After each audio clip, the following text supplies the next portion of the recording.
Good morning, everybody. Welcome to GoJo and Golic. I'm Jesse Cofield. We got Junior and Senior joining us from Tahoe in a couple minutes. Here's what you have to look forward to on today's show. We are very excited to get into it. So, Kawhi Leonard is leaving Team USA. We're going to talk about his replacement, Derrick White, get into the whole drama that's going on with Jaylen Brown. Then, in case you didn't know, in case you've been living under a rock, it is Shark Week. So we're going to do fun with facts and NFL storylines. Some stuff I did not know about Sharks, and I'm assuming you didn't know either. Then Kate Scott, Philly play-by-play voice, she is going to join us in hour 2. We're going to talk the Paul George signing. We're going to talk season outlook. It's going to be amazing. Let's get to it.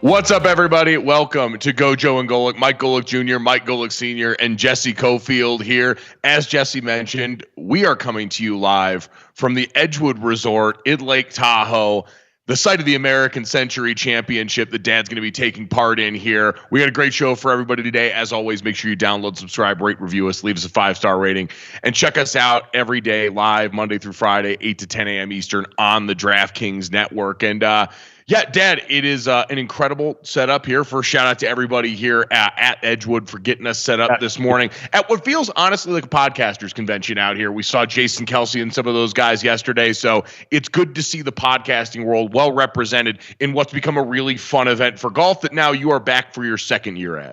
And what a interesting scenario, right, as far as the stars and the celebrities that are here, which we'll get into. And what the odds are for all of them, in my eyes, to win this thing, which, yeah. It's amazing they put up odds on this. It's amazing they even try and put you in this at all, considering how bad you're probably still going to go out and play. You've spent the entire last year grinding towards this moment. This was your Joker origin story last year. I am going for most improved. We'll get into that. I can't actually try to find odds that if I would get into the plus numbers this year, but there were no odds for that. But we're walking over here. Listen, it's West Coast time, so it's early in the morning, and I'm walking over here, and who I end up walking next to comes up on me, and we're just walking the chat, and he's like, "Oh, hey, Mike." I'm like, "Hey, hello, Carson Daly." He's doing his hit on the Today Show. Normal stuff. We're just kind of walking along and kind of chatting, about doing the shows here and about life, and I'm like, it's pretty. This is a wild thing. This is what still kind of blows my mind, A, that these people are here, and B, that some of these people know who I am. I still kind of haven't really gotten used to it. It's amazing. 3 decades into being a famous person now, you still have actually no idea that you're a famous person. No, I don't think I am, but I just keep introducing myself to these people, and they're like, I know, and I'm like, okay, I just feel like I have to because I'm not sure that you do know, but. And then he goes, "Yeah, I'm Carson Daly." I'm like, "Seriously?" Well, I mean, listen, you know who else is very famous for that move and whose significant other will be here this weekend is one Taylor Allison Swift. Yeah.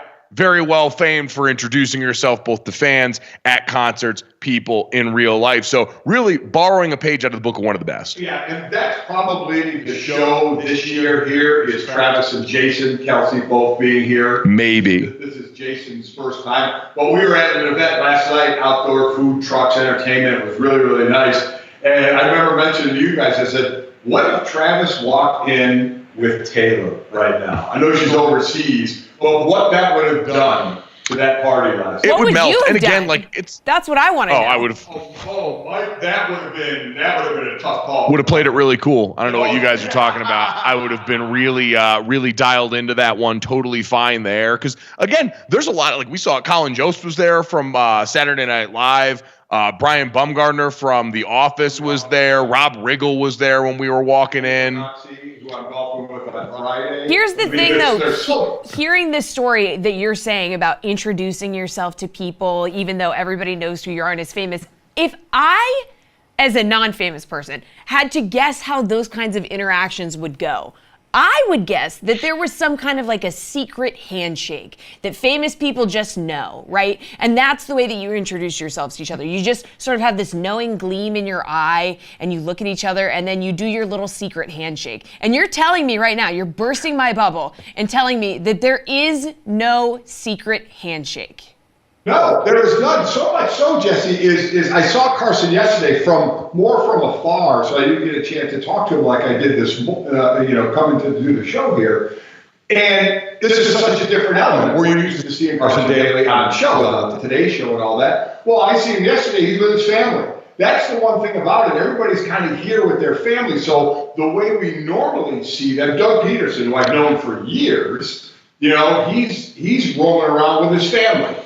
Trevor Lawrence here with. He's rolling around with all his money here. There's so much money.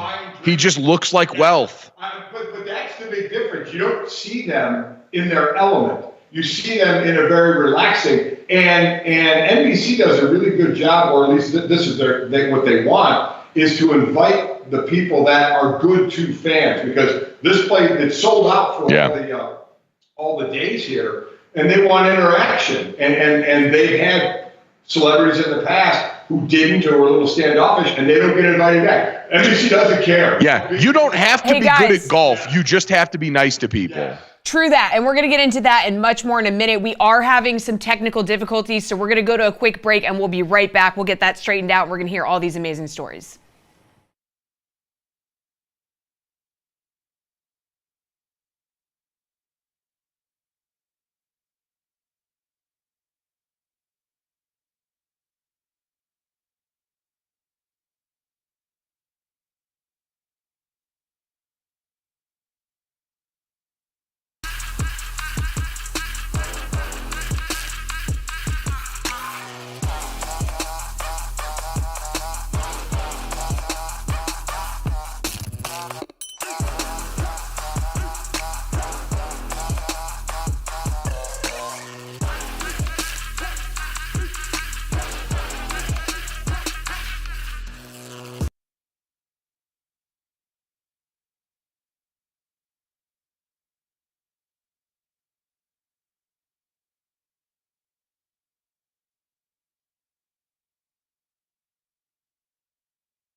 Welcome back to GoJo and Golic. Mike Golic Jr., Mike Golic Sr., and Jesse Cofield. I think we're back live from the Edgewood Resort here in Lake Tahoe, the site of the American Century Championship. I think we are as well. If not, Jesse will interrupt us and say, hey, guys, we can't hear you, or you sound horrible. We're going to take a break. How are we doing, Jesse? You guys, you're doing amazing, sweeties. All right, it's working really well. We've fixed the problem, we think. Yeah, I can hear you loud and clear. Thank the Lord. Do we know Jessie as a mother? She called us sweeties. Yeah. Yeah, I mean, it's a reference you're not getting. It's a reference you're not getting. But it makes it better that you don't get it. Okay. Yeah.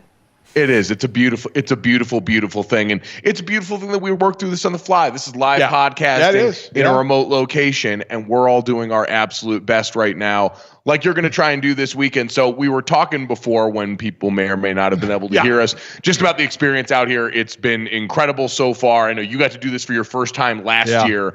And the golf portion was really interesting for you. Now, tournament overall this year, fascinating subplot, because as we will talk about with Team USA, who had their warm-up game against Canada last night, Steph Curry is not here. No, Steph Curry, who was the winner at this American Century Championship last year. And so at the top of the field, all bets are off. Now we've got the opportunity for someone new to step in. That is in no way, shape, or form where you are going to live after last year. You're trying to climb out of the cellar and just into the respectable light of day. I was hoping for one of two things, hopefully both, but there's neither. I was hoping there was a most improved award, because I think I was 8th from the bottom last year. You were. And, I think the technical term was ass. Yeah, I think you were ass last year. Yeah, I was. And in talking to some of the veterans who had been here last year, i.e. an Aaron Rodgers or Charles Barkley, they had said, no matter how good you golf, you're not going to do that. Like, I'm average. You're not even going to be average the first time you play here. And I wasn't. No, I was just what you said I was. It was not good.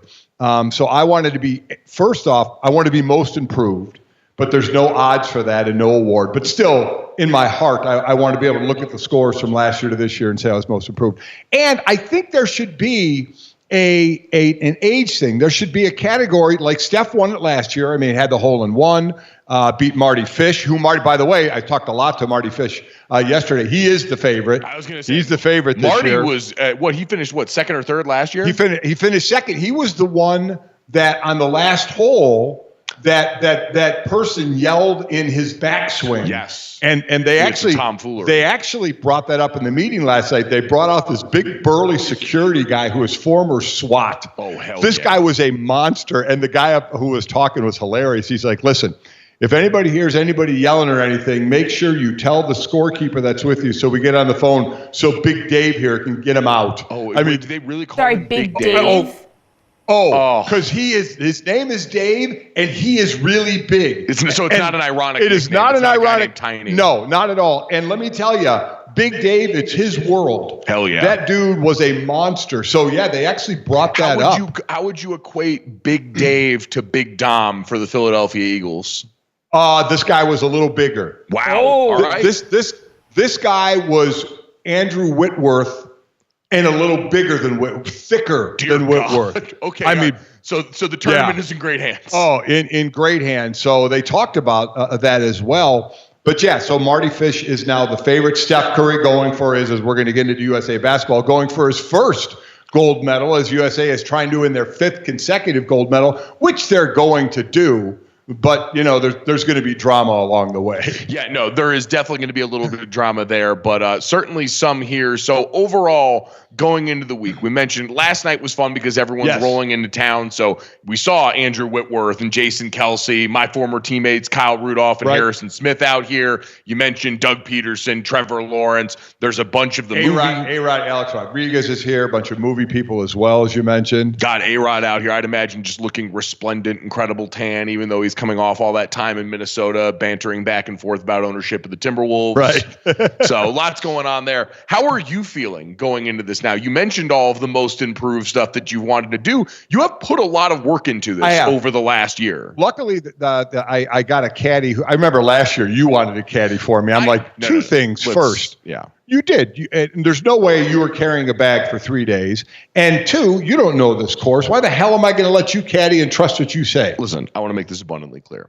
I did not want to caddy. You were just being nice. I wanted to make sure that I offered to caddy before I carried on just drinking for the rest of the weekend, walking the course at my leisure, going over to the tent with the hospitality in it, and eating all the free food in there. I just wanted to make sure that you knew that I knew that we weren't really going to do this, but I wanted to play the part like, oh, hey, I'm your son here. Kyle Rudolph is my friend, former NFL tight end. One of our former teammates, Braxton Cave, was on his bag last year. Yep. And I think his dad had done it before that. And I wanted to make sure that you didn't want that moment, at least for a little bit. And instead you chose Stugatz, which is a way better choice. You know what? I get a moment with you every single day for 2 hours. So I don't over that. Yeah, I don't need you carrying the bag moment and me saying, Mike, how does this putt look? And you'd be like, I don't know. I got to go get another beer. So Jesse, he wouldn't help me at all. I have a question for you guys.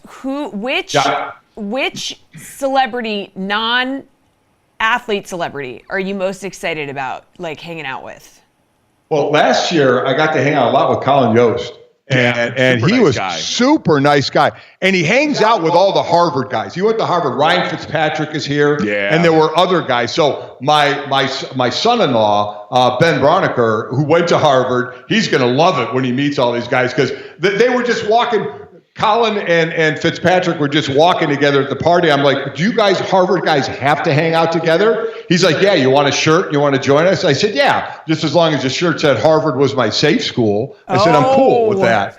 Oh, yeah. Sick burn on the but nerds. Colin is actually going to do a comedy set here, I think, on Saturday night.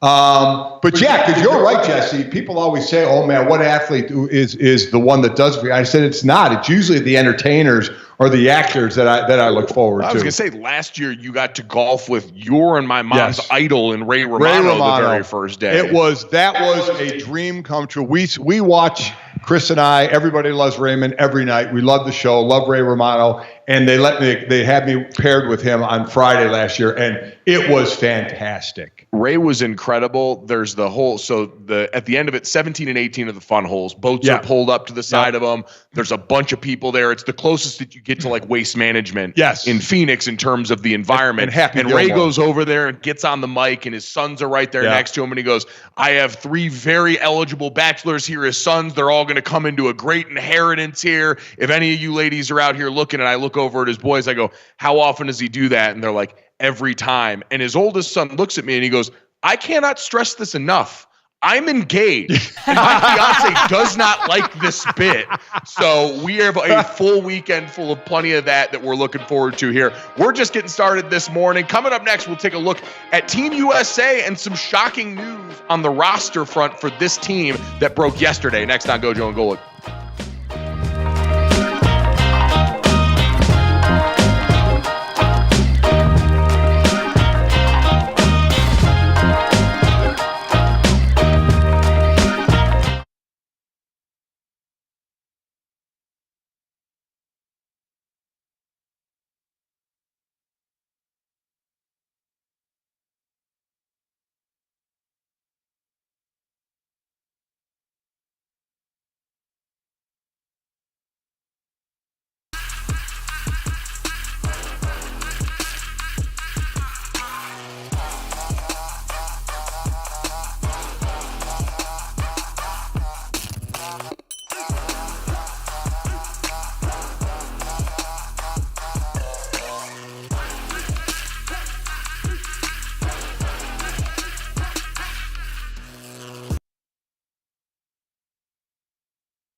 Welcome back to GoJo and Golic. Jesse Cofield here in Boston. The guys are out in Lake Tahoe. And guys, last night, Team USA was in action. We got to see a little basketball. They took care of business against Canada. But the real drama happened before tip-off. All right, Kawhi Leonard is not going to be playing in the Paris Olympics. He's been replaced with Celtics guard Derrick White. So USA Basketball, they released a statement Wednesday implying that his decision was influenced by the Clippers and Team USA officials after they were observing training camp, seeing him play in Vegas over the past 3 days. Take a listen. We just felt that we had to pivot, and not to get into the particulars, in terms of what went into the decision, but we just felt it was in our best interest, but also in the Clippers and in Kawhi's best interest to move into a different direction. And we tried. I think we all tried, and we gave it a valiant effort. And unfortunately, we have to move forward. So, guys, Kawhi missed 12 of the Clippers' last 14 games with that right knee inflammation that we know about. So, what's your take on this move? It seemed like everybody was saying, he's good to go, he's ready, he's healthy. And how do we feel about Derrick White stepping in? I was reading something that was basically just saying White's not going to have to adjust his game at all to fit in with this roster. Some people were scratching their heads about the decision to add him in, but he's really just a great complement to a lot of these big superstars. Oh, you're happy for a guy like him just signing that extension, but his own teammate Jaylen Brown wonders, if he got snubbed because of affiliation of, sponsors. Yeah, Jaylen Brown, who tweeted a bunch of the confused monocle emojis there, which honestly, I can understand the frustration. When it's your teammate, though, that reaction seems kind of foul to me. And we've seen that in the past. We remember Michael Jordan putting the flag around and covering the logo of the year they won it, because he was a Nike guy, and the stuff they had a different logo. And I remember him wrapping the flag around him to cover that logo so you couldn't see it. So that stuff plays into it. But the one thing I'm kind of seeing from the basketball people is kind of scratching their head, Mike, as to why Kawhi Leonard was even on this team. This is a guy with the knee injury coming off that, trying to work through it. I mean, almost, and listen, from Kawhi's side, I get it. I would try and do all I could to play in the Olympics. But, I mean, from his standpoint, from the Clippers standpoint, I mean, the last thing in the world you want is to tweak something during this, which goes into August. And now you got camp not far after that to start another season. Because remember how well they were doing when he was healthy. Hell, they signed him to that extension in January when he was healthy. The team was playing well, and then he gets hurt. So they don't want to deal with that again. I mean, we'll get into it, but with the way this offseason's shaken out now, where you went from signing that extension to Kawhi getting hurt again, finishing out your season, to now Paul George signing as a free agent with Philadelphia in the offseason. You do wonder if there's a little bit of buyer's remorse on that with Kawhi Leonard, because unfortunately, this has been the story with Kawhi Leonard since his time in San Antonio, where they had that very sort of mercurial ending to that, very mysterious circumstances around how they dealt with his injury, what the nature of the injury even has been since that time. And so now you get to this, and I do think it's worth noting here, Ty Lue, who's on this staff, is his coach with the Clippers. So when they say this is influenced by the Clippers, his head coach is literally watching going, all right, we know what we have now and how much more the pressure is ratcheted up, because it's just him and James Harden at this point for that Clippers roster. And so they're not going anywhere, right? I mean, anywhere meaningful? No, they may be a play-in. I mean, at this point, they may drop to a play-in, depending on how the play-ins have gel with their new players. Let's put it this way. I can firmly say with the Clippers, I have no idea at this point. Yeah.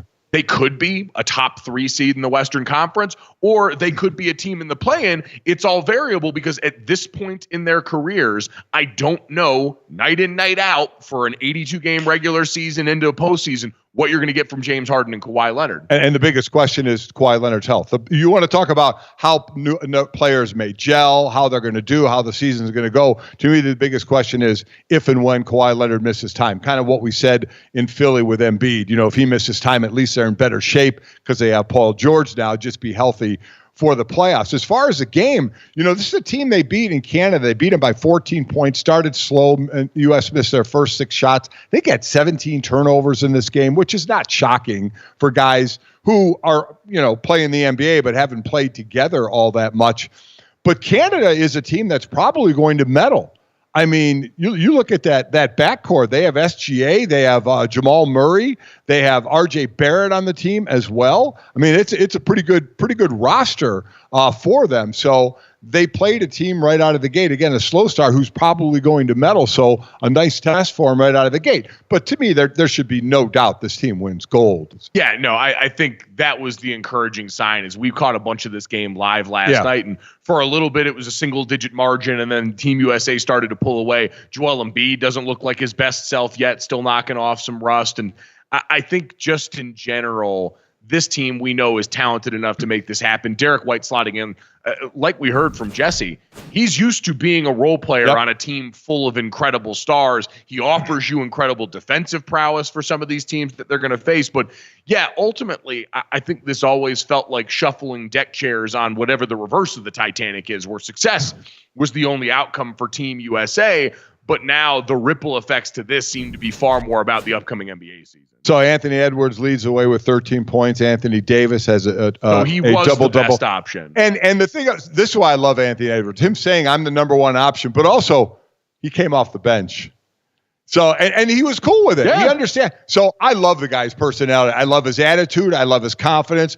But I mean, it's not like he's I'm the number one option, so, yelling he should be the starter because he came off the bench and still leads the way. Well, and you were here. We talked to Vinny Goodwill from Yahoo Sports yesterday, who was there covering it, talked to Anthony Edwards. And he even said, he's like, I think he knew what reporters wanted to hear from him. Yeah. Because he said later on, he said he was incredibly deferential to Kevin Durant, who, remember, is one of his basketball heroes, who when they played in the postseason and was barking and jawing back and forth with him, said it came from a place of, I got to play against one of my basketball idols coming up and how much he enjoyed that competition. He said he was willing to be deferential to the elder statesman on this team in a different setting there. So Ant Edwards is a smart enough, savvy enough, emotionally intelligent enough member of this team to know that. And oh, by the way, Kevin Durant nicked up, didn't play. I mean, he's been dealing with that calf for a while now during Team USA's camp. Like we said, we have some older guys in this roster. Even with the Dream Team back in '92, you had some players well past their prime on that team, but the name value was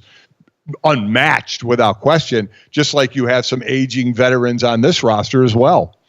Yeah, so ultimately, our first real look at Team USA, because again, we heard it from everybody as we're all sitting here digesting Team USA practice and scrimmage tape when we're all oohing and eyeing it over Cooper Flag, and people want to make it sound like we're overreacting about nothing there, even though a bunch of NBA stars have all sold this kid for how well he did in that setting.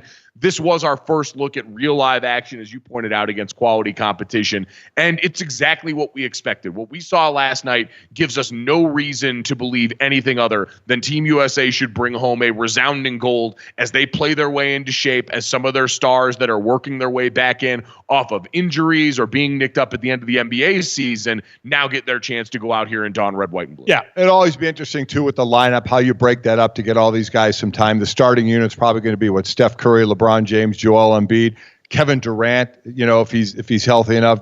Is it going to be Drew Holiday, the other guy there? But I mean, you can mix and match whatever Steve Kerr wants to do. But it would be stunning if there's probably going to be some close games. But I mean, this is how it's gone for USA basketball. Win, show your dominance, then some of the top players start to not go, right, and then lose. You get a bronze or a silver, and you're like, okay, we have to reestablish, and we're doing that, even though we're going for what, 5? We have 5 goals in a row, or whatever it is. So we have been dominating, or at least winning the goal. But we had the FIBA World Cup last summer where everything goes wrong, and that's why you've got the Avengers back now. You're right.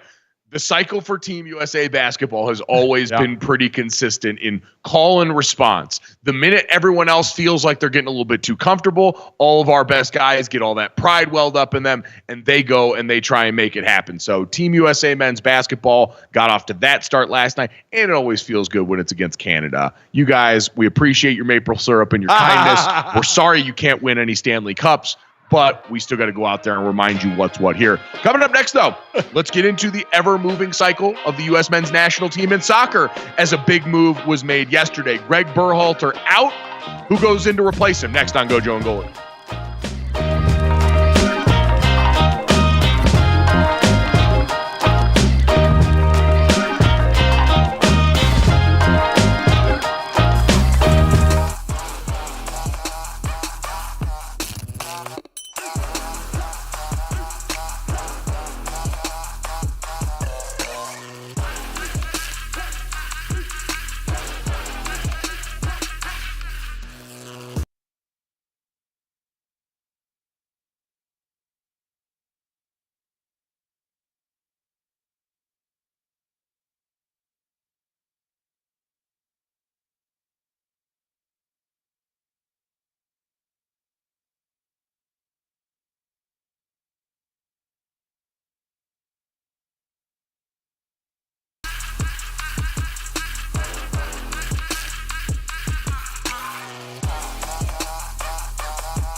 All right, welcome back to GoJo and Golic. Mike Golic Jr., Mike Golic Sr. here out at the Edgewood Resort at Tahoe as we get ready for Dad playing in the American Century Championship today. We will get to the news from Team USA that I feel like a lot of people expected, at the very least, we're calling for here. Greg Berhalter out as the coach for the U.S. men's national team, looking at some replacements here. But, Dad, already people moving and grooving around here this morning. Joe Theismann just walked in here not too long ago, checking in on us.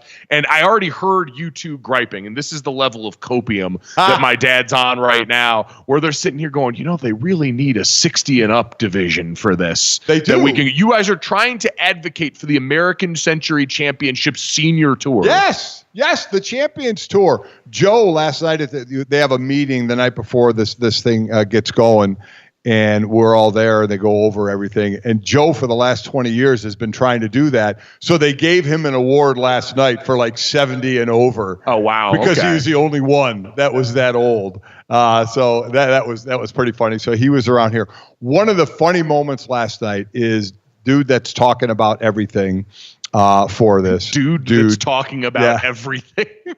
Go on. It was Jim Miller from NBC. Great guy, by the way. Great guy.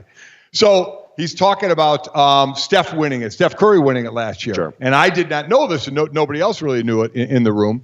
Steph is the first active player to win this tournament since, and as Jim put it up on stage, he said Steph was the first active player to win it since the kicker Al Del Greco years ago. I forgot what year he mentioned. And then slight pause, and then Jim said, if you think kickers are athletes. Wow. And then who's in the room? Robbie Gould, who was golfing this. He said, sorry, Robbie, no disrespect. I'm like, no disrespect. I was going to say, that seems highly disrespectful. Yeah. Robbie Gould, friend of the program, by the way, who we'll tolerate no slander of, even though we make fun of kickers all the time. Robbie Gould, sorry, don't mean anything bad. We love you, Rob. Yeah, you do. So, that was Al Del Greco was the last current athlete to win this event outside of Steph last year. Wow. Okay. All right. I did not know that. I had no idea either. Steph Curry, who is allowed to be good at far too many things in a way that makes me angry. It's not fair. No, we'll see. All right. We'll have to take a look at the field as we go along in the show to see if there's a current athlete that might be able to step up to that mantle as we go forward into the weekend here. But as we go forward now for the future of the U.S. men's national team in soccer in this country, we're going to try to be doing with a new head coach. Greg Berhalter fired yesterday after the poor showing in the Copa America tournament that's finishing up right now. And Dad, I was thinking about this the other day, trying to put the expectations that I have for the U.S. men's national team into terms that I can more acutely understand, and maybe you can understand. Where we're stationed relative to the rest of the world for the U.S. men's national team, where our program lies in the hierarchy of the rest of the world, it feels like rooting for a really good group of 5 team in college football, where I don't expect us to win the World Cup. I don't expect us to win Olympic gold. I expect us to go out there, acquit ourselves pretty well, maybe get close. Think Cincinnati making the college football playoff a few years ago, and then to go out and excel at our level. And things like the way we lost in Copa America, that's why I think people were so up in arms, because that's an area that we're supposed to go out there and be able to have some success. Some of these smaller tournaments are areas where we're supposed to be able to go out and excel. And when we don't, people are going to look up and look sideways. At least that's my perspective. And I understand some people that are closer to U.S. soccer might feel disrespected that the expectations are put that low, but show me what about the history of this program begets more. Well, that's I would say, show me the lie. Show me the lie of what you just said. I agree. Because our expectations of the current conferences, we know they may change again. You're right that nobody is expecting a group of 5 to win a title. Now, they're going to get in the playoffs now because you expanded the playoffs, so they're going to have more of a chance, but nobody's going to expect them to win. The only problem with that is that seems to be unacceptable in the U.S. for a pro league to not be one of the best in the world. But this is where we are. We talked about this the other day. Since I got into broadcasting in 1995, a year after I retired, the same questions are being asked. While it's getting better at times, it's like, okay, but where can it peak? Or as it peaked, is it truly where we're going to be, a group of 5 that the expectation is never to win? And if it's going to change, where is it going to change? We all know it has to be at the grassroots. Well, I guess that's the point for me is the difference always in my mind between the teams playing at the top end, again, if we're going to use the college football analogy, is the resources and commitment at every level, whether it is funding, whether it is the facilities that you've got on campus, the players that you're recruiting into there, all the above is a commitment at every level of the program that right now for us in the way that we develop players in this country compared to the way that they're developed overseas in countries that have a more steadfast commitment to the sport seems to be the disparity. Well, but what I'll say is I agree with all that because you want to have the best at each level. But in other countries, these great athletes in these other countries aspire to be on the national soccer team. It's the most popular sport in the world. Here, you can have the best setups you want, but if the best athletes are veering off into other sports, how far are you going to get? I guess that's my point. Other countries, you're getting the top athletes. Here, you're losing the top athletes to other sports. I don't know how that's going to. It's going to change here and there, but I don't know if it's going to change enough to where we're treating the men's team like the women's team.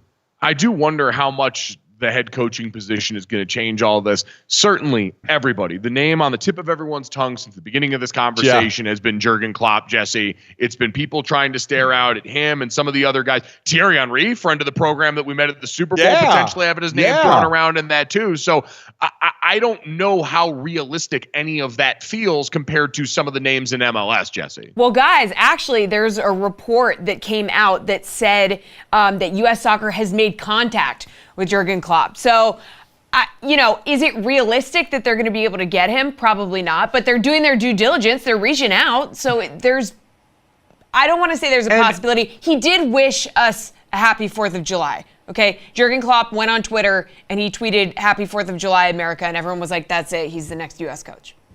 Yeah. You know what? I love how thirsty we are with that. I love that we saw that and decided to slide into his DMs a little bit, get spicy and see what we can make happen. Jurgen Klopp, who now just bought a $4.3 million villa in Mallorca.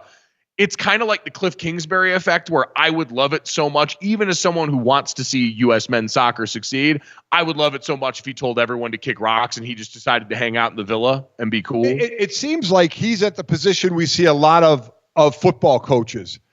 Because he said he was running out of energy, right? I mean, that's what he said. Yeah. And you see these football coaches end up doing a year or so in broadcasting or away from their sport, get re-energized because Klopp also said he's ruled out retiring. So is this just hang out in my villa for a while, let the energy line build up in my body again, and then go back, to managing a team? And listen, managing a national team, way different lift than having to do it for a club in one of the most competitive leagues on planet Earth, where the focus is constant. The effort and energy has to be almost constant. With the national team, it's a different structure to the program that's less of a lift there, certainly. And to the U.S. Soccer Federation's credit, they've basically come out and said, we're not going to try and lowball this. We understand that what a coach of this caliber is going to cost us, and we want to play ball in that field. Now then it's up to, I would ask this, why would a positioned coach, well-respected coach, why would they take this job? If they have other options. This is what we talk about, right? When you have options. We talk about this every year in the NFL. If there's X amount of teams available, what a potential coach is looking for in that team. What are you looking at if you have other options or better options where you look for and you say, yeah, I want to coach the U.S. team who, as you said, and I agree, the comparison would be kind of a group of five. So I do think the one advantage they might have for a guy that is pseudo-retired right now is compared to a normal club job, you are asking him to do it. And there's the upside of, man, if you're Jurgen Klopp, who already just helped Liverpool restore them to glory, brought them back to new heights. I mean, that guy is used to taking on a task like that. If you do that with a program like Team USA and have success. And if he likes villas right here at Edgewood where we're staying, they have beautiful villas. You're in a villa. Yeah, that's exactly right. So we got a villa for you. Come hang out in Dad's villa. Yes. Coming up next, let's sink our teeth into Shark Week. Oh, yeah.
Welcome back to GoJo and Golic. Jesse Cofield here in Boston. The guys out in Lake Tahoe. And guys, it is Shark Week. Shark Week is back. Yes. It is on Discovery. It's hosted by John Cena all week. It is an annual week-long event. If you live under a rock and don't know what Shark Week is, I don't know what to tell you. It came to fruition July 17th, 1988. It's grown in popularity, became a hit on the Discovery Channel, so it's been going strong since then. It's the longest running cable television programming event in history since 2010. Pretty amazing. So we're gonna put out our own spin on Shark Week since it's such an institution. Okay, I'm gonna give you a shark fact. Shout out to producer Slates. This is just incredible. And we're gonna go into an NFL debate from that. Okay, number one. First factoid for you. Sharks have been around for up to 450 million years. That makes them 90 million years older than trees and 190 million years older than dinosaurs, if you believe in that kind of thing. Shout out to our producer, Brandon, who's not here, who doesn't believe in dinosaurs. So which quarterback over 35 is going to have the best season? See, sharks are ancient. Being over the age of 35 in the NFL makes you ancient. So we got Rodgers, Cousins, Stafford, or Wilson. Fellas, which one of these ancient fellas is going to do the best this year? I think this is so easily Matthew Stafford. And I understand he's, I think, the youngest of the group or close to it, but he's also on a team that's got an offense that was a buzzsaw last year that returned so many pieces, added even more ones there. You're talking about a healthy Cooper Kupp and Puka Nacua to go along with an offensive line and a running game that's become a strength. If Stafford stays healthy, this offense is going to be like a top 3 offense in the NFL. It's tough for me not to say that. You have Aaron Rodgers, Cousins, Stafford, Russell Wilson. Let's take Russell Wilson out of it. I don't put him up there. No, I don't think his ceiling is that high. I'm trying to make an argument. Rodgers, if he stays healthy, I think they have some decent weapons in New York. Cousins, he's got some good weapons. He's got some good weapons out in down in Atlanta. 100%. So there could be some potential there. I mean, if we're talking about stats, quarterback stats on what they could do, I would probably go. I would take Stafford first. I'd probably go Cousins second, just because I can't trust Aaron in health right now. The rest require faith because it's new things coming together. New quarterback with new weapons, new coaches involved in that. Aaron Rodgers coming off injury. For Matthew Stafford, it's just lather, rinse, repeat from last year with healthier pieces and more added to the fire. So we'll go Matthew Stafford on that one. What's our next shark fact, Jesse? All right, guys. Sharks can go through 25,000 to 35,000 teeth in their lifetime. That is disgusting. Come on. Their survival depends on their teeth, right? Because they got to tear things, rip things, eat them. So they've evolved to be able to replace them quickly if they lose them. So if a tooth falls out, there's already another one ready to go, like a conveyor belt of teeth under there. So for this one, give me a team that won't miss a beat despite losing a free key agent. Dad, for this one, I'm going to go, and now, again, this is a little bit technically not fitting the question because he ended up being a trade, but I'll go with the Kansas City Chiefs and L'Jarius Sneed, who's now a Tennessee Titan after the trade there after last season, part of their Super Bowl run. They've built up so much depth in that secondary over the last few years as they brought in, Trent McDuffie last year became the star of the show at the nickelback position. And so I'd say, because of the strength of the rest of that roster and certainly because of the way that they've attacked developing young players at that position in particular, Sneed was a great player, a pivotal part of their run, but I think they're uniquely positioned in that room to be able to offset that loss and continue to function at a high level in Steve Spagnuolo's So I think to put this in the way of when we say don't miss a beat, how they'll do in their division as compared to how they've done, I look at maybe the Bills losing Stephon Diggs. I still think they win that division. Yeah. Right. I still think they're better. I think Miami may be the team that could fight with them. So from that standpoint of still being able to win that division like they did last year, even if they lose a guy like Diggs, maybe I'll kind of lean toward them. Yeah, I mean, you look at the back half of last season anyway, with his averages and receiving going down as their offense shifted to more of a ground and pound attack, the way that they've used the tight end position there. I think that's a good one because I think that Buffalo Bills team is still going to be really good this year. Especially in that division. I don't know how far they can go in the playoffs, but in that division, I think they're still in good shape. All right, Jesse, shark fact number 3. What are we working with? The nurse shark makes a powerful suction that vacuums prey right into their mouths. The suction is so strong they can suck a queen conch right out of its shell into their mouth. They're the only shark that makes the slurping noise. Okay, freaky. So let's talk about which team is going to suck or regress the most this season. I know these sharks are freaky. What can I say? I'm really glad that Jesse was the one that said Queen Conch and said it fast and articulately. Yeah. Because, boy, I was very nervous. Swaying away from that. Thank God Emerson's not here today is all I have to say. All right, the team that is going to nurse shark itself back and maybe regress a little bit from last season. Team I thought about with this, the Cleveland Browns.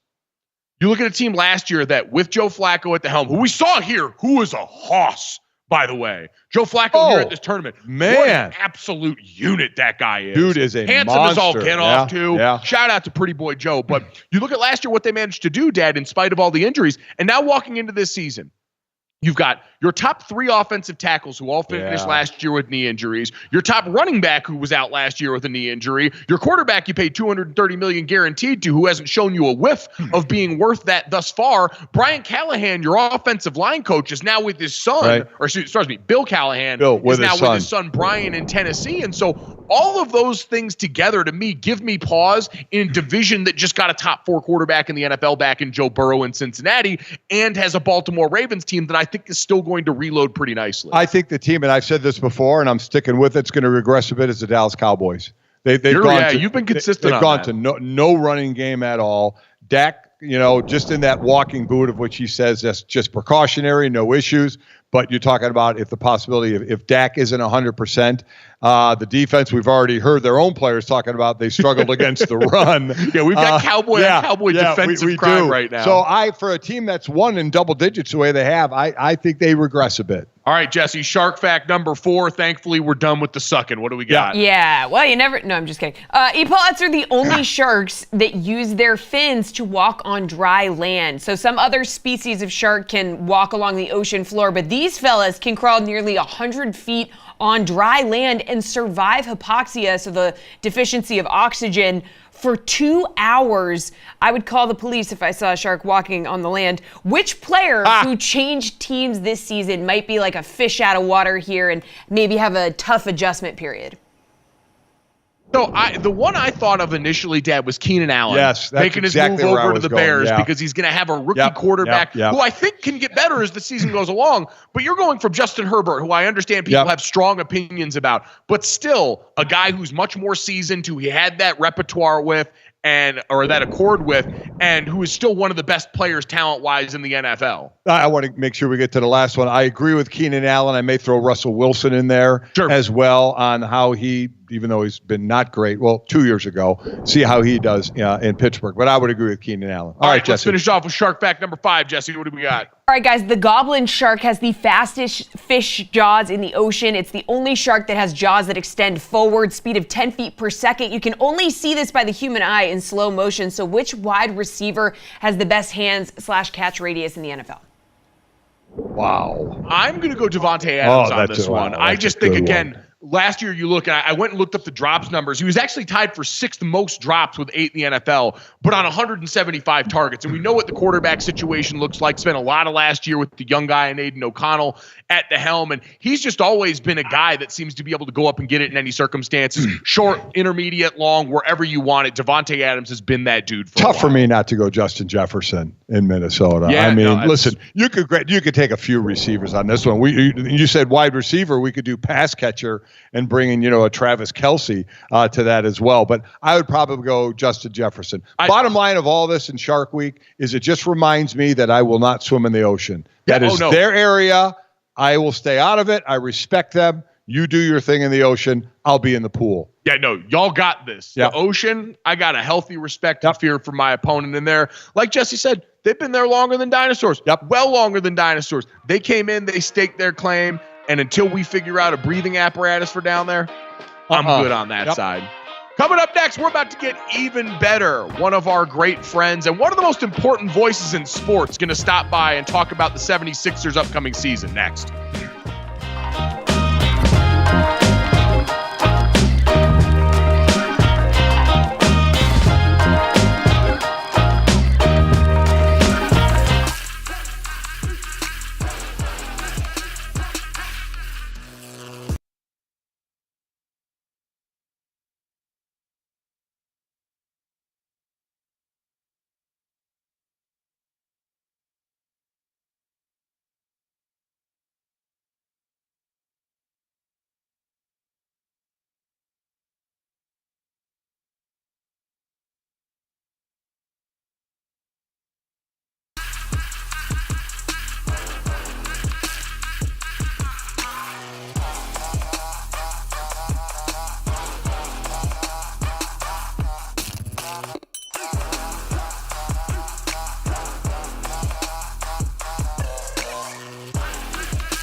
right, welcome back. It's GoJo and Golic, Mike Golic Jr., Mike Golic Sr., and Jesse Cofield here. Jesse holding it down for the studio in Boston. Me and Dad out here at South Lake Tahoe at the Edgewood Resort for the American Century Class Championship that's going on out here this weekend. And we are all already laughing with tears in our eyes as our next guest is getting ready to join us from Philadelphia. She is the voice of the 76ers. She's a preseason call for the Seahawks. She's called international soccer. And now we get to add one of the voices of Madden 25 coming up. Kate Scott coming to hang out with us now. Kate, good morning. Congratulations, friend. How are you? Boom, boom. I'm doing great, guys. I am halfway through my first cup of probably 4 cups of coffee that I'm going to have this morning. I love that you guys have figured out what part of the lake you were on as I was texting with Dad last night. Are you in South Lake or North Lake? And he's like, near a lake. And I said, spoken like a true Clevelander. So, Jesse, it's great to finally see you, girl. Again, thank you for putting up with these two just schmucks every day. Yeah, I do my best. It's not easy, but, you know, I do it. So Kate and I do have a bit of history. A few years ago, Kate and I were partners in a booth for Learfield calling college football Saturday night, which you took over, Mike, and did. But my 1 year with Kate was like 10 great years. We had so much fun. She is the best. I keep saying this about her. She's going to be in the Broadcasting Hall of Fame at some point. She is called about every sport there is. I know I never said I talk nicely in public, and here I am doing it because normally I rip you in public.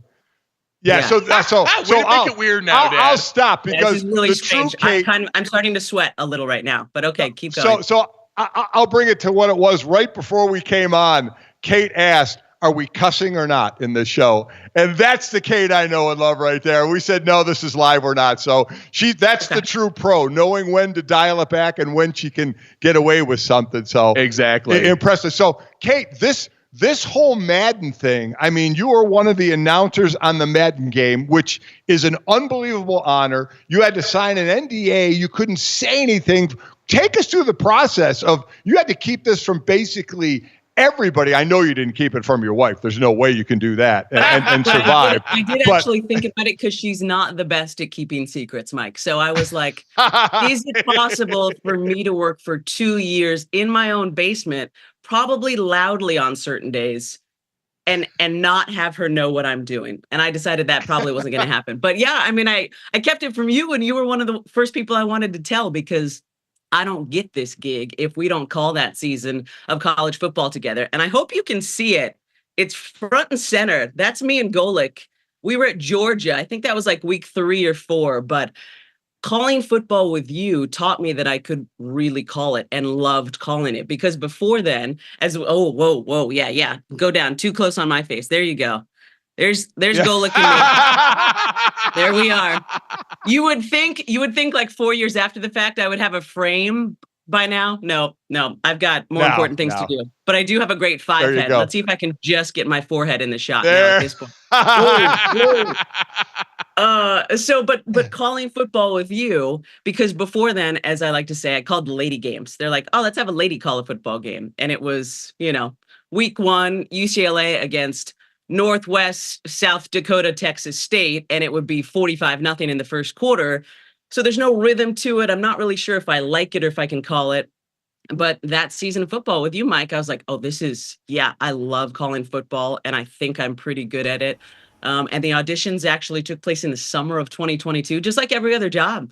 Like, we had to try out for this because it has been so much. Yeah. And so they queued up, similar to how I auditioned for the Sixers gig. They queued up just like if I was playing Madden, which is not how we record, but just commentate over the game and let's see what it sounds like. And they were looking for new and exciting and energetic, and they wanted to remind people that it's a video game. So they've loved Brandon and Charles. They've been some great names on in the past. Mike Tirico and Greg Olson are the other crew that they chose. And then Brock Heward and me are, we're going to throw shade your way. If you have thrown 4 interceptions in the first quarter, like if this is your 17th punt, I was recording lines last week for 17th punt of the game. Like, wow, Brock, I didn't think we'd ever see this, but we have a new NFL record today. So yeah, auditioned back in summer 2022, started recording in December of 2022, have another 3-hour session this afternoon, and have spent over 150 hours in that tiny closet that I thought about hiding from my wife, but decided against it. Yeah. That's a smart move for the longevity of that. It's a smart move. So kind of a serious question here, which is something you and I didn't do a whole lot of in the time we spent together.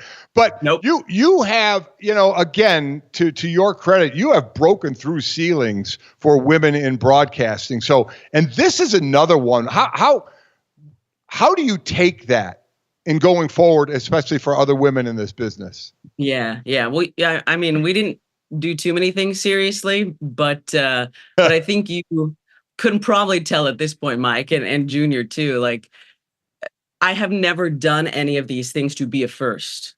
And I think that's why it's worked.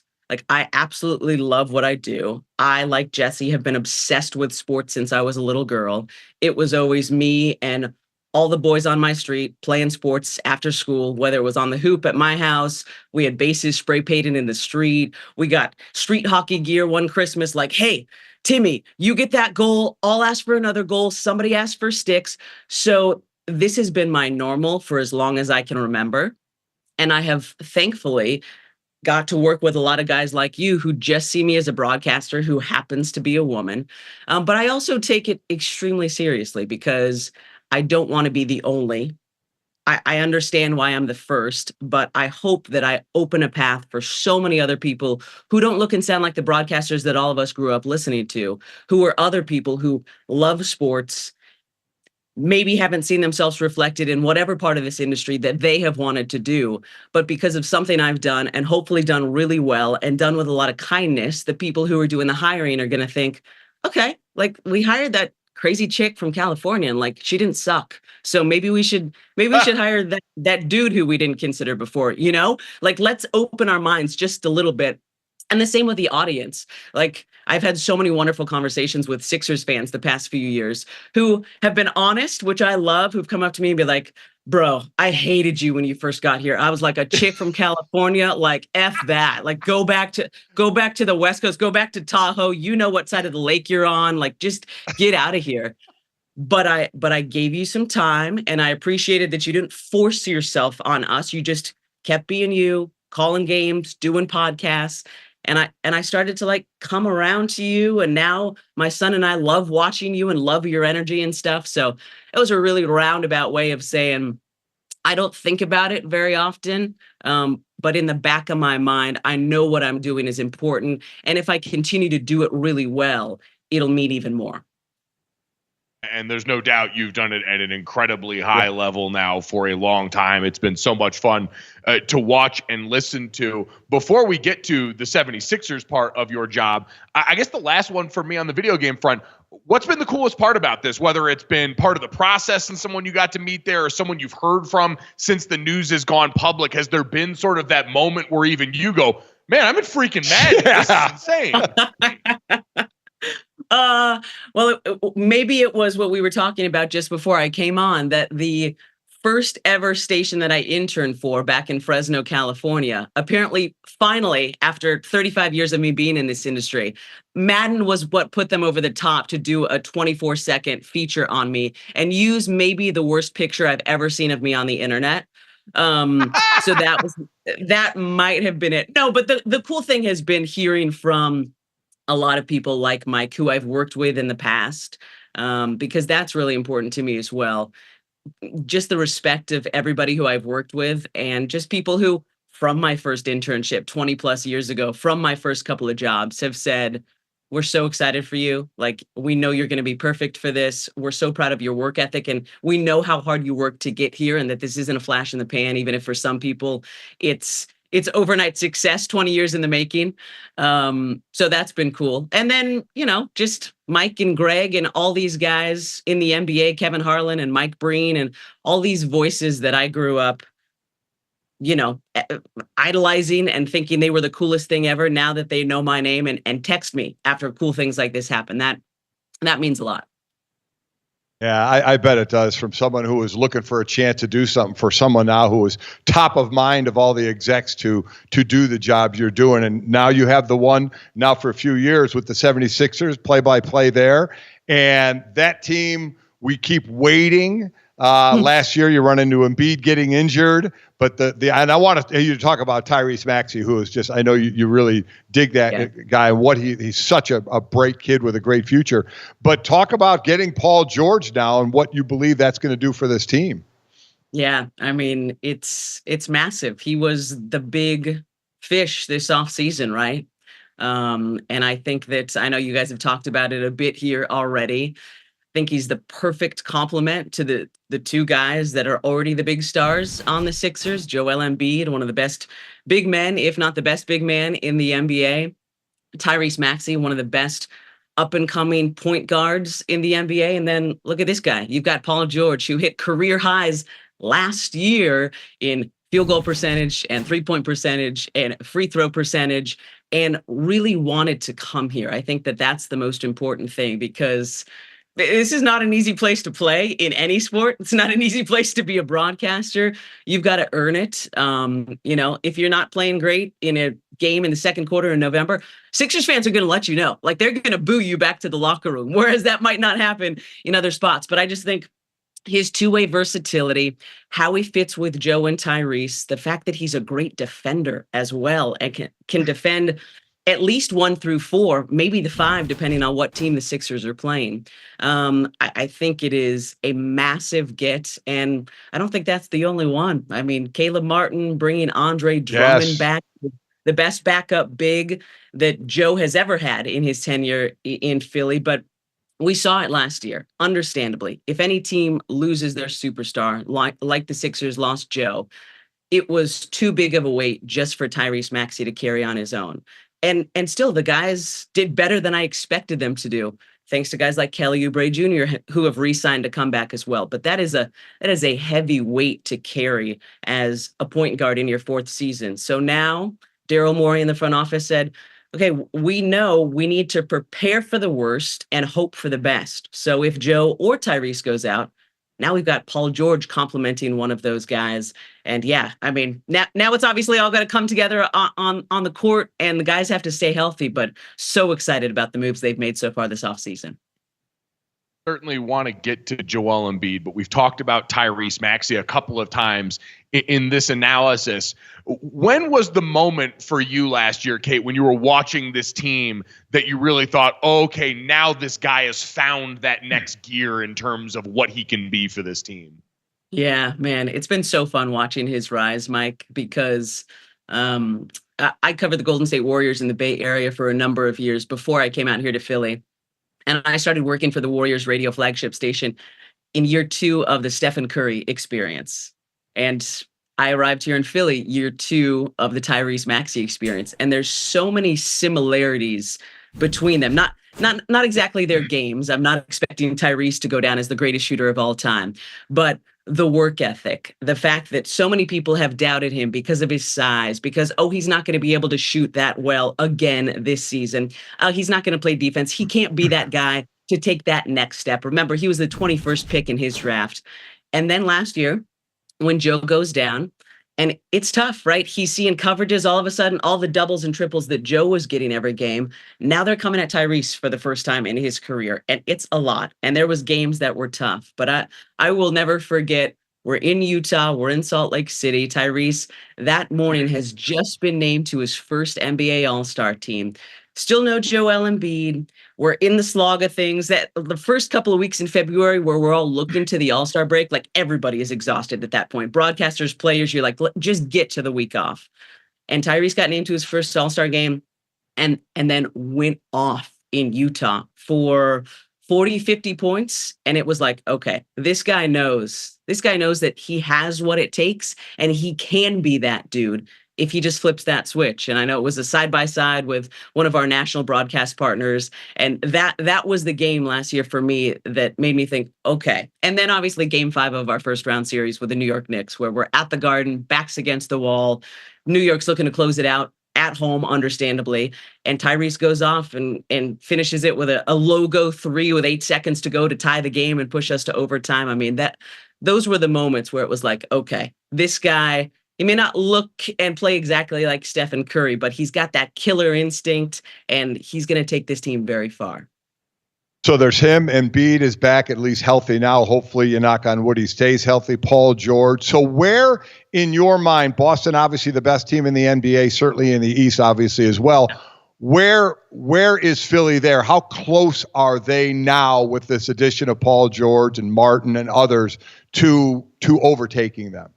Yeah, I mean, I think right now, again, before they play together, just on paper, they're in that next tier right below the Celtics, right? Celtics NBA champs, but then the Knicks, the Heat, the Orlando Magic, the Milwaukee Bucks, the Sixers. I mean, as you guys know, the East is freaking stacks right now, which is so much fun. All these old school rivalries I grew up watching. So I would put them in that tier right below the Celtics. I mean, I tried to remind people last season that the Sixers were actually one of the few teams to beat the Celtics. That all got forgotten once Joe went down and everything went to heck. But I think with adding Paul George, because we saw the Celtics, they've got the Jays, Jason and Jalen. They added Kristaps. And then they've got all these incredible role players who don't try to do too much, who just try to perform their role, a la Derrick White, Al Horford. Hey, Peyton Pritchard, come in and hit us a logo 3 at the end of a quarter if you could, every single game. But the guys know their role and they lean into it. And it feels like with the Caleb Martin addition, stealing him away from the Miami Heat, re-signing Kelly Oubre, who just kind of has a little ferocity and fun to him that is different than Joe and Tyrese.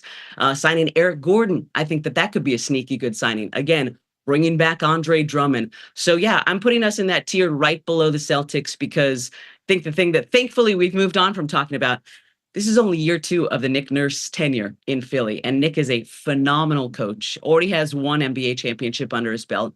And it came with putting a lot of pieces together in a short amount of time in his first year in Toronto. So if having faith in a coach could go so far, I mean, he's the perfect guy to do this with all these new pieces. There's no doubt, well-respected coach coming into a situation with all those great pieces. Only a couple minutes left here, Kate. Joel Embiid is someone we've talked about a lot. He even said the other day when people talked about the Paul George acquisition, there was a while where he wasn't sure he trusted in the process here post James Harden departing. So how would you describe Joel's mindset at this point in his career, knowing what's at stake?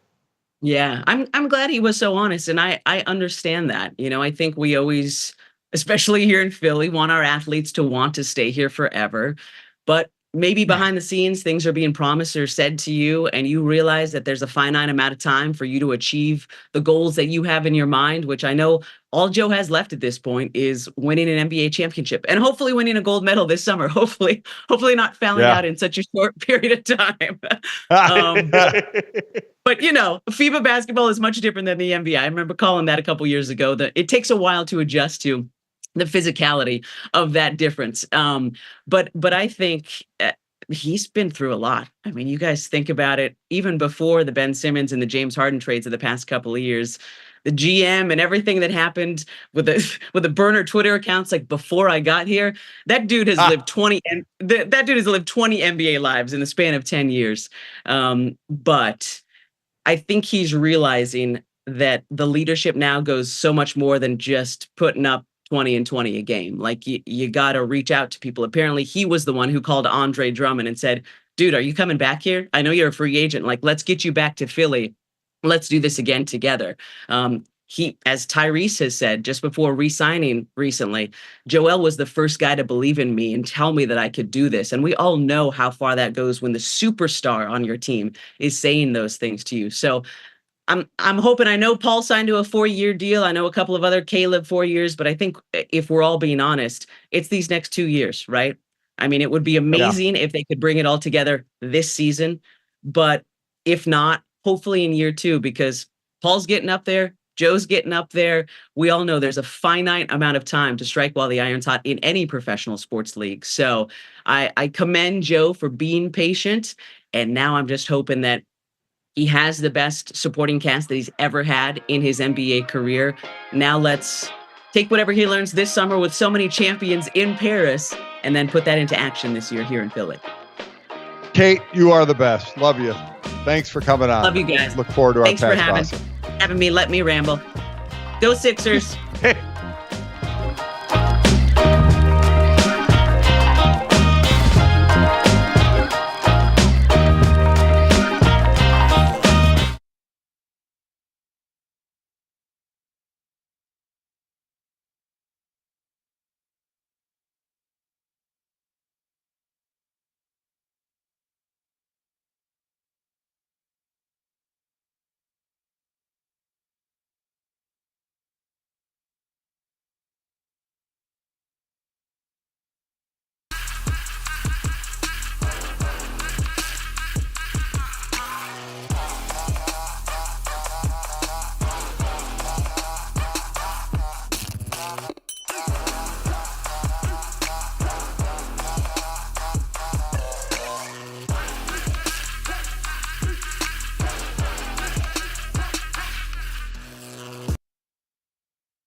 Welcome back to GoJo and Golic. Our thanks to Kate Scott for joining us in the last segment there. One of the best. I mean, really been a rocket ship since your guys season together on College Football Saturday Night. It's been unreal to watch. For those that may not be as familiar with her, as we say, Google her. What she has done and the amount of sports that she has been a play-by-play for has been incredible. And she was in morning radio. She was in morning drive time on KNBR at San Francisco long time ago. And her game has just elevated so much. We had so much fun working for 1 year together. Me, her, Tom Bowman, our producer, who was your producer as well. After every game, we'd find a place to get some drinks and cigars, and she's the best. We overlapped for one game. So when I was still at ESPN calling games, my crew with Anish Shroff and Taylor McGregor was down at Mississippi State calling the NC State-Mississippi State game. You guys were there at the same time, and our booths were separated by one plane of plexiglass. Yes. And so you guys were on a camera, but it wasn't going out over like broadcast TV. It was an internet camera there. And so I'd look over and you'd be giving me the finger. And at one point I look over and Kate just full on mooned me during the game. Yeah. Like ass up against the window mooned me during the game. Yeah. So hey, listen, we had fun. We had a good time. You guys definitely did. It was unbelievable, Jesse, to see that in action up close. We got dinner out there. She was awesome. She seems like an incredible person. She's obviously incredible at her job. And one of the craziest things when I'm like reading about her and stuff, she was like riding her bike in San Francisco to work years back and just got drilled by a town car and had a traumatic brain injury, comes back from that and is still just climbing the ladder of success. So truly built different. Yeah. She and the great thing about her is she doesn't take herself seriously. She understands, just like she said, the importance of what she's doing for those that will follow her, but she doesn't take herself seriously when she's doing the job. She'll have fun, she'll laugh, and the best thing about a booth is to make it conversational, and she does that so well. So I told her, I said, she's going to end up in the Sports Broadcasting Hall of Fame at some point. Without question, she's going to, and I can't wait to go to that ceremony. Oh, God, point. We're all going to be so drunk at that ceremony. It's going to be unreal. It's going to be absolutely unreal. Yeah. Speaking of not taking yourself too seriously and having a couple of cocktails, I love this. So we're in the throes of college football media days right now, and the Pac-12, which is now the Pac-2, it is just Oregon State and Washington State left after the conference broke up last year. Right. All those things we talked about here. They had their own version of Media Day. Now, this was at Allegiant Stadium this was a few miles away from Allegiant. So we'll get to the Big 12 Media Day that was actually at Allegiant, but a little bit down the strip. The Beavs and the Cougs had their after hours with Beavs and Cougs at the Bellagio with representatives from Washington State as Oregon State, as well as Pac-12 Commissioner now, Teresa Gould, who talked about the future of their conference. And the commissioner, Teresa Gould, opened the events by saying, we're drinking tonight because if anyone's earned the right to drink, it's the Pac-12. I understand that conference, Teresa in particular, they've been dealt a really tough hand. I appreciated the levity that they brought to a situation that nobody would wish on anybody they know. So I honestly don't know this. They're still called the Pac-12. There's two teams. How is that working with a bid into the playoffs? So they don't have one now. Oh, okay. All of a sudden, I'm looking at this and I'm saying, wait, how are they even called the Pac-12? Now, yeah, so they've got a scheduling alliance with the Mountain West coming up here, a media rights deal with the CW and Fox Sports, and most other sports will compete temporarily as affiliate members of the West Coast Conference, where you've got like Gonzaga and a lot of those teams playing basketball. What else is interesting is the 10 teams that left still, I think for the next year or two, have Pac-12 bowl affiliation still for the next couple of years. So a weird situation. Bottom line, though, great idea. Just go have the party and just be drinking. Saying, instead of having a media day, they had a cocktail hour. I love it. And they got to go out there. And basically, again, they've been through hell. Those two teams got left out in the dust by everyone else in that conference that got busted up by years of bad business practice from the people that were supposed to lead that conference into the future. It was sad to watch it go out last year, especially on the high note of how many quality teams without question. They had one of their best depth years as a conference, and then they were disbanded. It was unbelievable. So a tip of the cap to them for approaching that situation with a bit of levity, given everything that they've been through. Dad, the Big 12, an entirely different story in their media days down at Allegiant. We talked about this the other day. You weren't here. The fiasco with Mike Gundy's response and comments to Ollie Gordon's DUI arrest at Big 12 Media Day. We got to talk about that plenty, but I didn't know if you had any response to what you heard from Coach Gundy. I've known him for years, talked to him before. When I talk to him on the field before games, we don't even talk football. It's fishing on the lakes on his property and all other stuff. He's just a guy in that situation, Mike. I think he tried to just talk too much, just saying too much of trying to. And people keep using the word justify. I don't think he was trying to justify his kid on underage drinking and driving by bringing up the fact, I did that thousands of times. I think he felt this was a way to ease the pressure off his player, but I just think he just kept going and going and going, where that needed to be a focused statement and then stop. Well, yeah, and again, because it wasn't like he got caught off guard by what was happening. Exactly right. It should have been so easy to come out and say, hey, we obviously take this very seriously. Ollie Gordon is lucky, as Mike Gundy did say, that he didn't cost himself or anyone else their lives during the course of this. And this can't be tolerated here. And instead to go on with that and sort of downplay the severity of drinking and driving, just do not pass go, do not collect $200. He went too long, went down the wrong road. Completely agree. Now, looking out at the rest of Big 12 media days as we've gone forward, obviously, big thing for the Big 12 this year, Colorado and the Deion Sanders experience come rolling into town, and Deion Sanders talked about the expectations that he faces versus other coaches yesterday at Big 12 Media Day. Take a listen. I'm judged on a different scale. My wins are totally different than your wins. Your wins, you just judge in football. That's why I have to start out and give you education and academics and so forth. I have to give you those things so you understand there's a greater scope. I can't win 9 games and our GPA suffers. Our GPA can't be high, but we lose another 8 games. We can't not go and grab high school players and you got a bunch of guys in the portal, out of the portal that's getting incarcerated. My wins are different. We have to win in every area.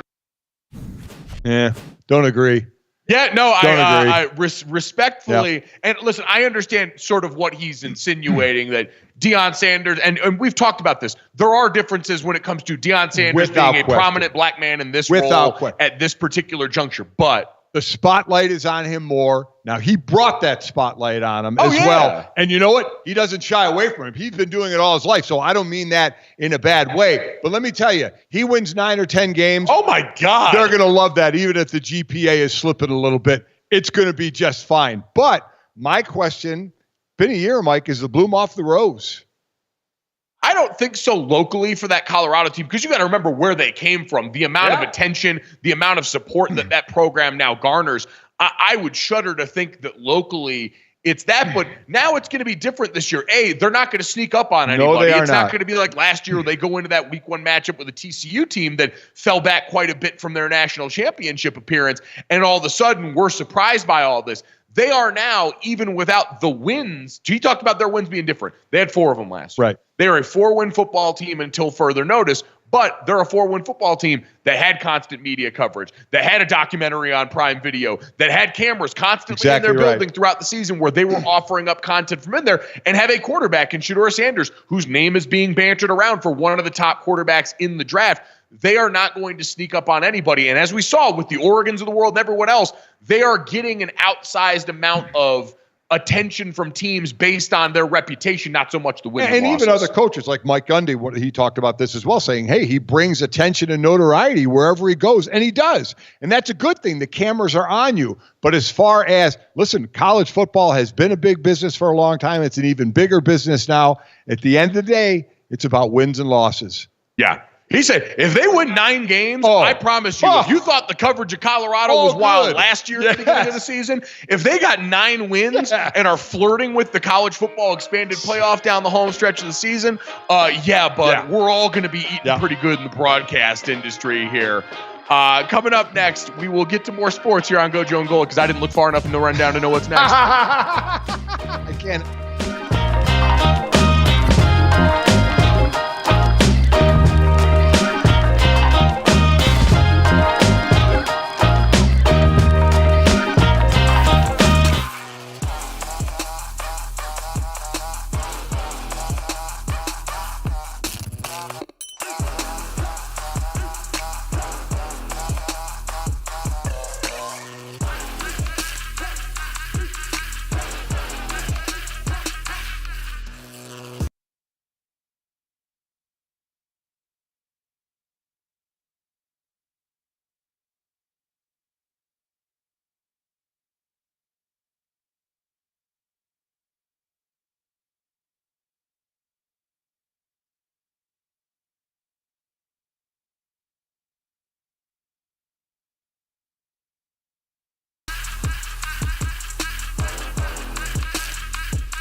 Welcome back to GoJo and Golic. Jesse Cofield here. The guys out in Tahoe. We don't know where Senior went. He just got up and got out of his chair and left. So he's doing something. But he's out there to play some golf. So let's talk golf right now. So Rory McIlroy back in action at the Scottish Open this week. 3 weeks after that full collapse in the final 3 holes of the US Open at Pinehurst. So far, he is shaking off said collapse because he entered this tournament, the Scottish Open, as the plus 750 favorite. He's currently T3, just finished his first round, 5 under, and now his odds are at plus 450. So, Senior's back. He joined us once again. You guys didn't get to see that he had vacated his seat. So, Senior, we're just talking Rory McIlroy, and he's doing pretty well right now. Well, coming back from gagging the way he did. I mean, he's struggled. I mean, 10 years since your last major? I mean, the expectation of what was said about him, and then all these years have passed, but he's still been top of mind because every week it's, is it going to be Rory? Is it going to be Jon Rahm? Is it going to be Scotty Scheffler? Those three have usually been put together, and it's Scotty Scheffler just separating himself from all of those guys. So, he really needs one. I would think. I ran out, and all of a sudden you run into there's Andrew Whitworth and Jason Kelsey again, and O-linemen always love to talk, so they start talking right away and such. So yeah, that is like a normal occurrence for us too. I thought you were going to go straight asking Trevor Lawrence for money. I saw he was right outside before. Apparently, Stu Gatz is in the background. Well, Trevor Lawrence, there's a little shop over there that we'll have to think about tomorrow to buy stuff like drinks and coffee and some pastries or something. There we go. Trevor should be buying for everybody, right? He should just put his credit card down and say, everything is on me. I mean, there's a lot of rich people here. I saw Tony Romo out there. I mean, just change falling out his pocket everywhere. Who I wonder is the biggest net worth of all these celebrities out here. I'm sure we can do some light Googling after the show and figure that out, who we need to cozy up to at the party coming up tonight here. So we will see, and we'll see if anybody manages to give away the round on the green the way that Rory McIlroy did. This was Rory the other day talking about that missed putt that really kickstarted the negative party at the Open. Let's listen to this. Yeah, I mean, look, I still think about the short missed putt that I missed at Cron-sur-Sierre in 2008 in the playoff. So, you think about all of them. And I was probably more devastated after that because it was my rookie year on tour. I hadn't won yet. So, I mean, I remember feeling really bad after that for a good week. I stewed on what happened at Pinehurst for a couple of days, but then, thankfully, I can go home and look at what I've achieved in the game and sort of feel okay about myself. So, it was a great opportunity. It passed me by. But hopefully when I get that next opportunity, it won't pass me by. And listen, it's great that he's going out here and responding well in the Scottish Open right now. And he says he really got over it in a couple of days. He went home and got to spend time with his family. Obviously, it was marriage coming back together, all those things on the home front that were, in tumult in that time. So it's not like the guy's life was without things going on that could have been an understandable distraction in some pivotal moments. But we all know what this is really about now. He could go out here and finish up and win the Scottish Open. It's not going to matter until he gets to the next major and gets to a similar situation because, Dad, this. You can think you're over it, and you can think that mentally you're ready to go. But I remember plenty of instances of being in the fourth quarter in games where, hey, we've lost a few in certain circumstances when things have gotten tight in fourth quarters. And you feel that feeling, even in a team sport, where you've got other guys to rely on, where you're looking around going, here we go again. When all of a sudden there's an interception, all of a sudden there's a negative play, and you've got to coax yourself out of that. Now multiply that by 1,000 for an individual sport where the next time he's staring down a putt in a critical situation, Jesse, you've got a guy that's got to go back and try and beat back these demons. Is the clinical term for that the yips? Well, it's the yips if you do it a number of times. Yeah. Because as I was going to say, follow up on Mike, he's made plenty of those putts, right? I mean, my God, he's made, let's put it this way. He's made more of those putts than he's missed. Sure. So I wouldn't classify it as the yips because he wasn't doing it on a consistent basis. But I'll say this, and I've always said this, especially in the athletic world, is while he's made more of those putts than missed, you remember the bad. more than the good. As much as he said, I go home and I look and see how successful I've been, he can go stare at his, trophy wall. I'm not saying that's what he did, but the guy's had an incredible career. But for the very few, like Rory, like Scotty, now it's about majors, right? You can win tournaments, which is great, but it's about majors. It's about getting, and for Rory, it's been that decade. So when that short putt is there again, what's going through his head, I'm sure wants to be, I've made these 1,000 times. Right. I've missed them a couple times. But what stays in an athlete's head is the negative. It stays what the players will always remember the worst plays more than the best plays. They're asked to talk about the best plays. What did it feel like to win this? What did it feel like to hit that shot, make that catch, throw that pass, whatever.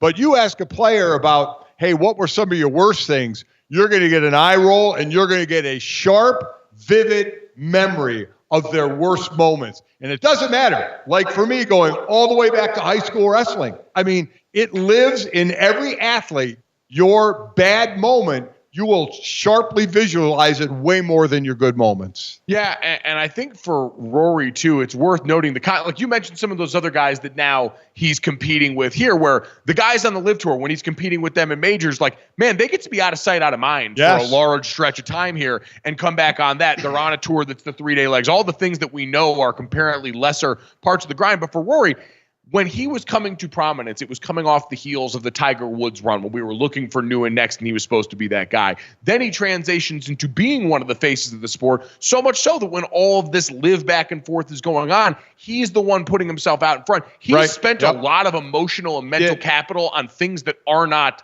playing his sport at the highest level. And he's still been able to go out there and do it.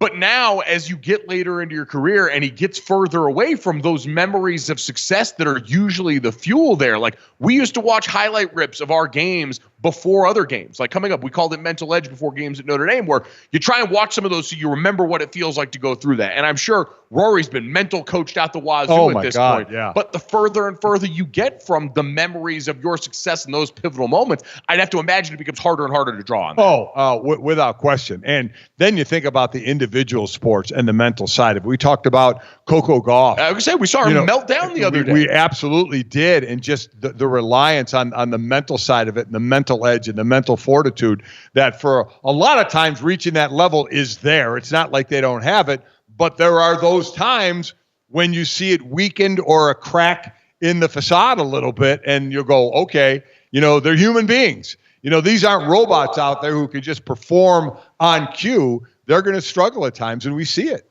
It's also, and I remember talking about this with Dan Orlovsky when we were back at ESPN, who Dan, came into the league as a guy that was trying to be a starter and was for a bit, and then was transitioning to a backup. And he recounted a conversation he had about the difference between starters back in the backups in the NFL. It's really about 5 plays a game. Because it's really about, most of us can go out there and hit a couple of the layups, hit a couple of the easy throws there, get the ball into the hands of your playmakers. There's 5 or so leverage plays a game that are the difference between you being a guy that's one of the 32 starters and you being one of the guy that's one of the 32 backups here. And so, again, for Rory, he's going to be great by and large throughout this, but it's going to be those handful of high leverage moments now where the TV is going back and forth between you and Bryson DeChambeau, who's getting ready to potentially go in to the playoff, who's going to go out there and execute the bunker shot heard around the world on 18 at Pinehurst and make that happen, and everybody else. And can you still hit those when it matters most? I could just try and visually see him next time he has a short putt with that much riding on it. I would just like to see the animation of trying to think about all the times I've made it being pushed out by the couple times you missed it. It's trying to break in it's there. Happy Gilmore. Yeah. It's going to your happy place right now. And sometimes grandma's winning money at the lottery, and other times Shooter McGavin's putting Kiss's tongue down her throat. Yeah. You just never know what's going to show up there in the old brain box for you when it's all really on the line. All right, coming up next as Dad gets ready to put it on the line this weekend. We'll finish off the way we always do with this, that, and the third. And the machine's coming for one job I never suspected. Next on GoJo and Golic.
right, guys, time to finish off the show the way we always do. This, that, and the third. 3 quick stories to send you into the rest of the day. Make sure you download, subscribe, rate, review us, leave us a 5-star rating, and check us out here live Monday through Friday from 8 to 10 a.m. Eastern on the DraftKings Network. And in the case of the next 2 days here, again, at the Edgewood Resort in South Lake Tahoe, site of the American Century Championships here. Thank you to everyone at the resort that got us set up here. Oh, yeah. I'm wondering if now, as we're getting into the 6 o'clock hour here locally, and we've seen people starting to stir in the hallways, some people getting ready to golf, if the concierge has regretted their move of letting us do this here, because I can't imagine we're quiet. Oh, and also I can't imagine they don't want to be in this office right now doing some work. Yes. But all hey, the above. Hey, they gave it to us, so we're going to take it because everybody said today is a 2-tiered pro-am. Yep. Morning flight, afternoon flight, and then the competition starts tomorrow. So another day of either that or those who aren't in it can just go practice.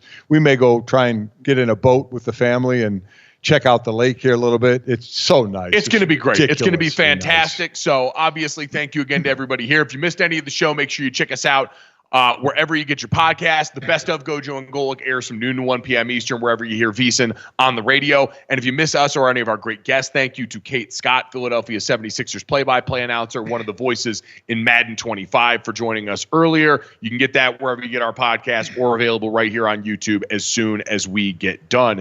And guys, let's start off with this. Straight out of the Key and Peele sketch last night, Barack Obama showing up at Team USA's basketball's 50th anniversary party here. He delivered a 10-minute speech about the importance of representing the United States and then proceeded to go through as the DAP master with everybody here. And it really was like watching the famous Key and Peele sketch where you see the approach to each individual going up here on stage. Masterfully done by the former president.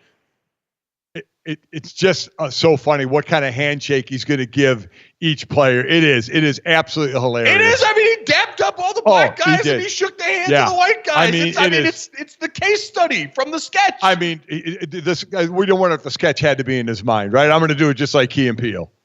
You know what? I do, because Barack Obama does seem culturally aware enough to go and give the people what they want in this instance. I wouldn't be shocked. Obviously, Barack, the former president's affinity for basketball, well known. We've seen him around these guys all the time. I mean, what am I saying? He was the inspiration for the sketch originally when you had him going in the team. What am I thinking of that? He was the inspiration, I believe, for that sketch originally going in the locker room. So he's just following suit, just doing his thing, right? It's absolutely incredibly done. So, and we see this happen in pretty much all walks of life. Honestly, a tournament like this is a great litmus test for your ability to negotiate on the fly. Am I going in for handshake? Am I going in for dap with somebody here? Do I know this person well enough to do this? And then from there on, it is always the strange calculus around handshakes with people that you sort of know. It's always, for the time being I've been here, it's usually people that I know way better than others I don't know. It's usually the kind of the handshake into the half hug. Yes. That's kind of the way it is now. Exactly. No, we saw that with Team USA too when all those guys first got together with the current team's camp. You saw the level and ferocity of the dap amongst LeBron and the older guard versus the guys that were new, were kind of coming in a little more sheepishly, like Tyrese Halliburton. So fascinating to watch that play out here. Even more fascinating to watch that play out. Jesse, let's get to robot bartenders. What do we got here? All right. As has been established, we are firmly anti-robot on this show. So let's get into this with that in mind, okay? So the Rangers have unveiled a new bartender robot named Adam. I don't know why we have to give it a human name. It's a robot. So it is technologically advanced. It slings drinks for people. So it combines AI, advanced sensors, and 2 robotic arms, slinging the drinks alongside its human bartender counterparts. It is stepping up to the plate to serve, do you like that? Stepping up to the plate? To serve classic cocktails, lemon drops, whiskey sours. It can serve mocktails. I don't know exactly how this works. They're going to do this at the All-Star game, I guess. They're going to have the robots out here, serving drinks. And my question is, why do we need this? Okay? The human bartenders are perfectly capable of making us drinks. We don't need this robot bartender. And it's gonna go crazy and start just like slinging drinks everywhere and people are gonna get all soaked in alcohol. It's gonna get in somebody's eye. We don't need this. We don't need robots. Stop the robot revolution. I agree. As a show firmly anti-robot, I agree. You're missing the bartender-patron interaction. Yeah. Right? Whatever. And sometimes it's no interaction. Sometimes there is some interaction. But with a robot, there's none. So firmly on your side on this one, Jesse. So I think what you could potentially get from the robot in terms of the show of this, because I think a lot of people sometimes, you go to certain bars where it's about the showmanship of making the drink. Right. The robot might be able to eventually give you some song and dance there. But what I can't do is tip the robot into heavier pours. And that's really where I think we start to lose out here is the robot's aim is going to be precision. Good point. It's going to be making sure that the drinks all have these exact measurement, but you lose some of the artistry. You do. It's like when we talk about VAR and video review in soccer, you're ruining some of the beautiful game by trying to really sharpen down some of these edges when it's supposed to be a little bit more rounded here. A little bit of this here, a little bit of that there. Bartender leaves his hand soaking for a little bit longer, so all of a sudden you have a more fulfilling drink experience. That is I don't know. You just got to point. carry around like batteries in your pocket, maybe. Just slide a little battery across the table. Yeah. I don't know what works. For robots. I know what you like, Adam. Come over here and get a little bit of these double A's. Quickly to pile onto the robot thing. Here at this tournament, during our days of competition on the one of the par threes, there is a robot firing off a golf ball on the par three. And if any player gets closer to the hole than the robot shot, a $500 donation goes to charity. So it should go to mankind. We'll be going against robots. And if I don't beat the robot, I'm clubbing it with my driver. I was going to say, Dad, honestly, we need to set expectations for you in a manageable place this week. Beating the robot. Beating the robot. This is the Feels physical like a good place to do embodiment that. of Golic versus the internet. This is it right here. This is your chance to beat the internet. I can't even say mono e robot. Yeah. I have to do our show proudly here, and I will do my best, or I will unplug it. There we go. Yeah, try unplugging it and plugging it back in. Usually work with everything else in life.